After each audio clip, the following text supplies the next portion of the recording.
Good evening. Welcome to .programming.blogspot.com.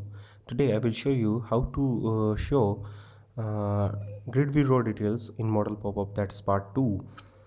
In previous video tutorials, that is part 1, I have created a jQuery files and the structure of the Gridview. In this video tutorials, I will explain how to bind the Gridview with the database, or you can say the database table.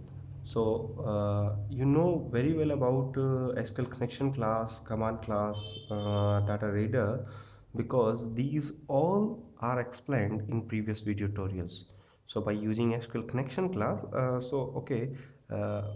in this video I will explain few details about SQL connection class and the configuration manager class.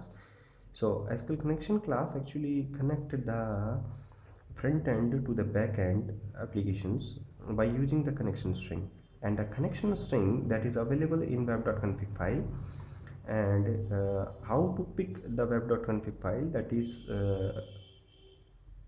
is responsible for the configuration manager class that is available in system.configuration namespace.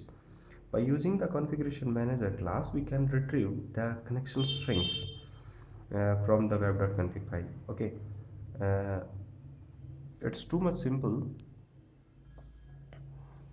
The command class, we can retrieve the table from the database table, so we can directly communicate with the table by using the command class. Okay, now the command text is select asterisk from table name, and check the table name from the server explorer that is available in using the available connection strings that is available in server explorer. Okay, now after the checking it, you can create a connections by using the cmd.connection that is shown on your screen equals to con.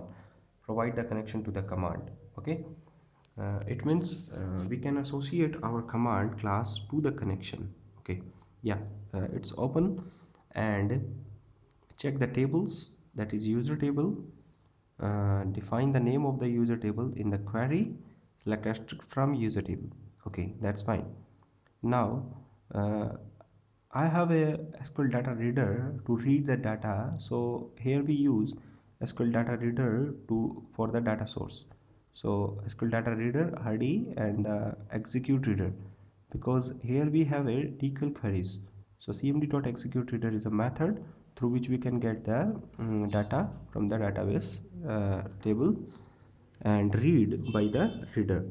So g1.data source, here we have a g1 is a id property of the grid view, and the reader is a data source. So provide the data source to the grid view, and g1.data to bind. So bind the data grid view with the database. So available connection string that is in the web.config file to associate, or you can say assign to the connection string by using the configuration manager. Okay, that's fine. That is my code, which is created in part 1, and that is the script. So I have some JS file in our Notepad++. So you can check this file online. JavaScript code.jquery.com 1.8.2 and 10.3, and link also. Also I have a CSS file, that is first code.jquery.com UI 1.11.4 themes UI lightness jQuery UI.css. That's fine. Okay, now when we click on the any button control, or you can say any link which is available in grid view, that's model is generated. Okay, when we click on the hyperlink pass the 4 parameter in the function as a formal parameter, popup div dialog show model popup. Okay, now let's to run this application and see in your application's output. Okay, yeah, application is taking too much times to load on browser, So wait for some times and keep watching my all video tutorials which is related to ASP.NET and jQueries. It's interesting tutorial and I learned many more things about ASP.NET as well as jQuery. uh, Wait for a few seconds and few minutes. It's taking too much times, but your processor is depend on your computer processor. Okay, so sorry uh, for output. So thank you very much.